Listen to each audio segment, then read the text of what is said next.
Good morning बच्चों। नदी तंत्र के अब हम अगले टॉपिक में पढ़ते हैं। अगली टॉपिक हमारी आज की रहेगी। आज की टॉपिक जो है वो है ब्रह्मपुत्र नदी तंत्र। अभी तक हमने गंगा नदी तंत्र को दो पार्ट में देखा। पहले पार्ट में हमने देखा कि गंगा नदी गंगा नदी जो उसका उत्पत्ति जहाँ से होती है, कौन कौन से प्रयाग बनाते हुए आगे बढ़ती है।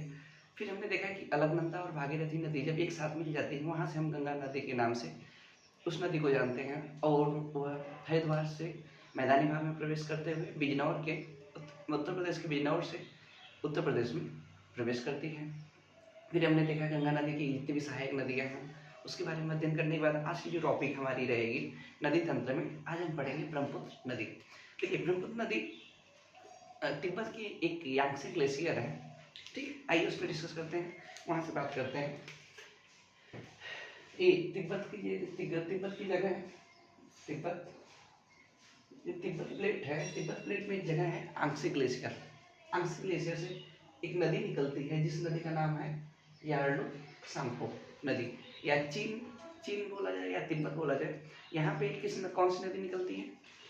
आंग्सी ग्लेशियर से यार्लुंग सांगपो।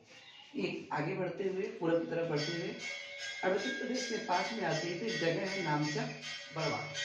नामचा बरवा एक प्रकार का माउंटेन एरिया है और इसको यहाँ पे इसका एक और नाम दिया जाता है जिसको बोलते हैं अक्ष संधि मोड़। अक्ष संधि मोड़ ये बहुत ही तीक्ष्ण मोड़ है। देखिए, जो यार्लुंग सांगपो है वो पूर्व की तरफ प्रवाहित हो रही थी, लेकिन जब नामचा बरवा तक यार्लुंग सांगपो पहुंची, यहाँ से इसने क्या किया, उत्तर की तरफ अपना रास्ता, अपना रुख बदल के उत्तर की तरफ प्रवाहित होना शुरू कर दिया। यहाँ से हमारी नदी अरुणाचल प्रदेश में प्रवेश कर जाती है। अरुणाचल प्रदेश में प्रवेश करती है। जब अरुणाचल प्रदेश में प्रवेश करती है तो इसकी एक सहायक नदी है जिस नदी का नाम है दिबांग नदी। दिबांग नदी इस नदी में आके मिलती है। इसकी सहायक नदी दिबांग नदी। थोड़ा सा नीचे आते हैं, इसकी एक और सहायक नदी है जिस नदी का नाम है लोहित नदी। लोहित नदी के बारे में अगर आप जानना चाहते हैं तो लोहित नदी वही नदी है, पूरे भारत का सबसे बड़ा नदी पे जो ब्रिज बनाया गया भारत का सबसे बड़ा, वो है डोला सादिया ब्रिज, जिसकी लेंथ जो है 9 किलोमीटर 9.15 किलोमीटर है। 9.15 किलोमीटर डोला सादिया ब्रिज। अब कौन सी नदी बनाया गया है? लोहित नदी पे। जब ब्रह्मपुत्र नदी थोड़ा सा और आगे आती है, असम के मैदान में प्रवेश करती है। यहाँ से असम का मैदान लगभग शुरू हो जाता है। जब असम के मैदान में आती है तो देखिए, नदी बहुत बड़ी है, काफी बड़ी है यार्लुंग सांगपो। फिर आगे ब्रह्मपुत्र नदी के नाम से असम में जानी जाएगी। तो इधर से काफी निक्षेप लाती है पानी। पहाड़ी हिमालय नदी है तो पानी बहुत तेज से आता है। जब तेज से नदी पानी आता है इसका मतलब है कि अपने साथ निक्षेप जो लाएगी उसको कहीं पे डिपोजिट करेगी। तो ये नदी क्या करती है, अपने साथ ढेर सारे जगह जगह पे निक्षेप डिपोजिट करती जाती है और नदी में कि एक आइलैंड का निर्माण कर देती है। और ये जो जगह है माजुली द्वीप।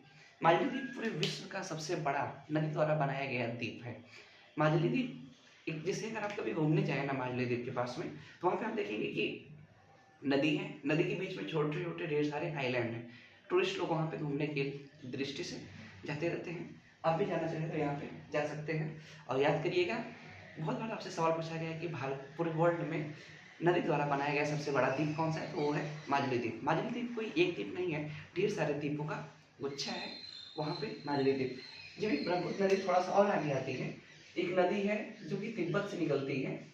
इस नदी का नाम है सुबनश्री नदी। याद रखिएगा, कभी भी सवाल अगर आपसे आ रहा है कि ब्रह्मपुत्र नदी की सबसे बड़ी सहायक नदी कौन सी है, तो नदी हो गई सुबनश्री नदी। ठीक है, हमने भी क्या देखा लाइन से, दिबांग आगे मिली, फिर लोहित मिली, थोड़ा सा और आगे नदी बढ़ी तो कौन सी नदी मिली? सुबनश्री नदी।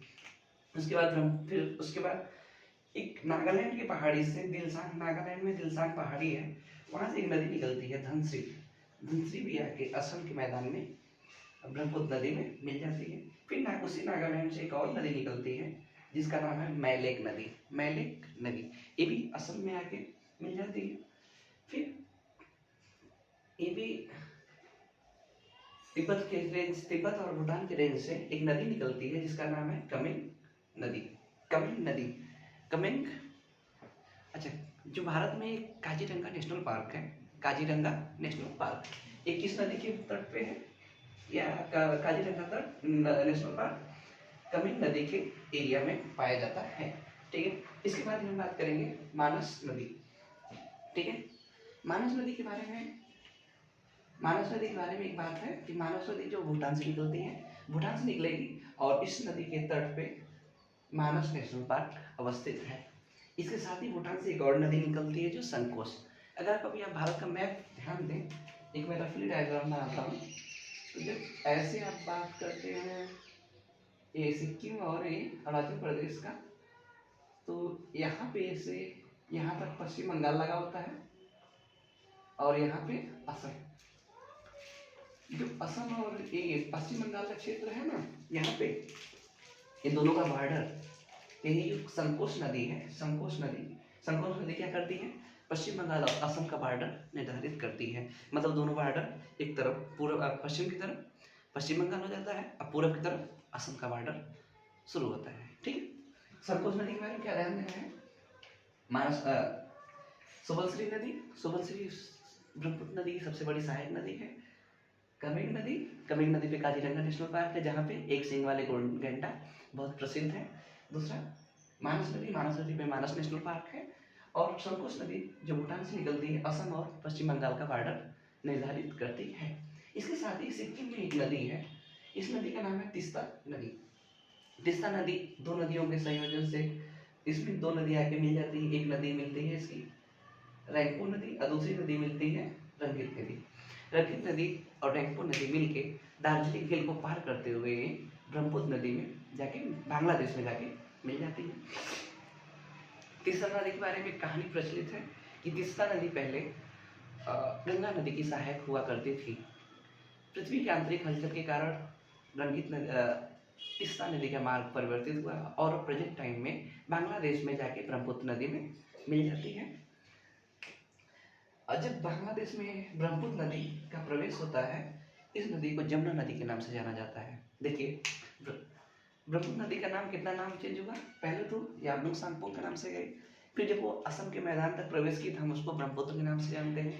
वही नदी जब बांग्लादेश में प्रवेश की तो उसको हम जानते हैं जमुना के नाम से। यहाँ से हमने इसको जमुना जी का नाम दे दिया। फिर आगे से एक भारत की सबसे बड़ी नदी गंगा नदी आके इस जमुना नदी में मिल जाती है। यहाँ से इसको पद्मा नदी के नाम से, क्योंकि वहाँ पे जो गंगा नदी है इसको पद्मा नाम से जाना जाता है। कहाँ पे?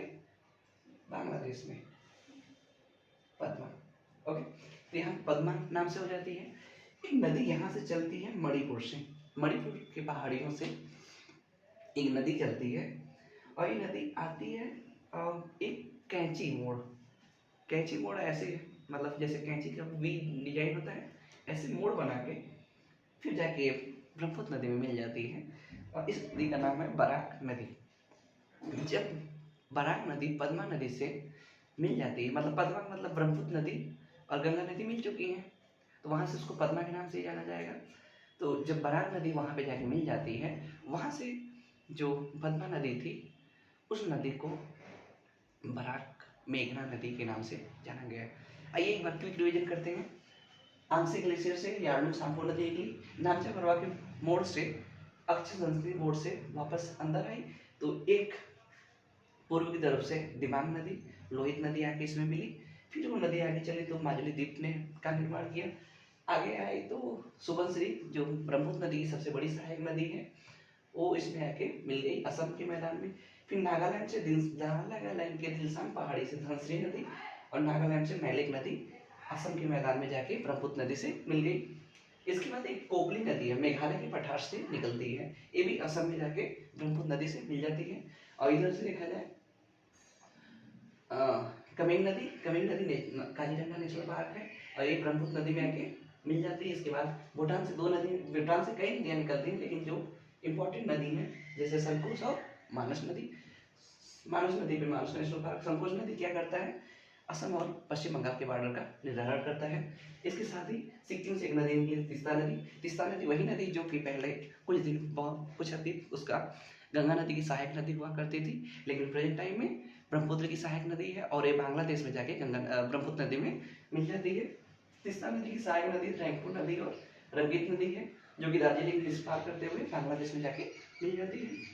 गंगा नदी जो कि भारत की सबसे बड़ी नदी है और यह जब बांग्लादेश में प्रवेश करती है तो इसको पद्मा के नाम से जाना जाता है।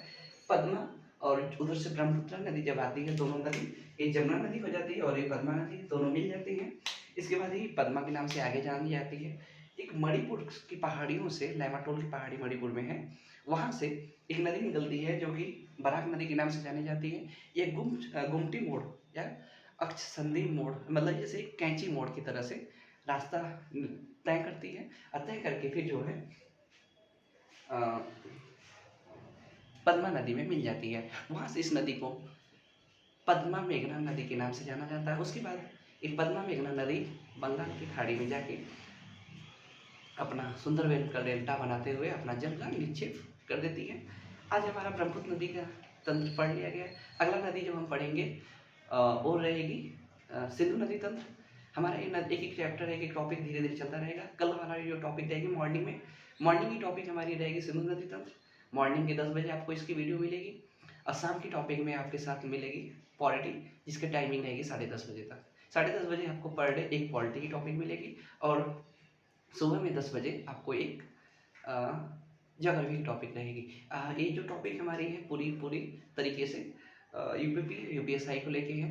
वन डे एग्जाम जितने भी हैं आप उसको ले तैयार कर सकते हैं।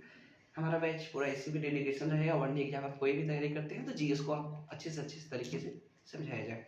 ठीक है, एक बार आप स्क्रीनशॉट ले लीजिए और हमारी आपको कल ब्रह्मपुत्र नदी के बारे में बात करेंगे। ब्रह्मपुत्र का आज हो गया, कल हम बात करेंगे आपसे सिंधु नदी तंत्र के बारे में। थैंक यू तब तक के लिए।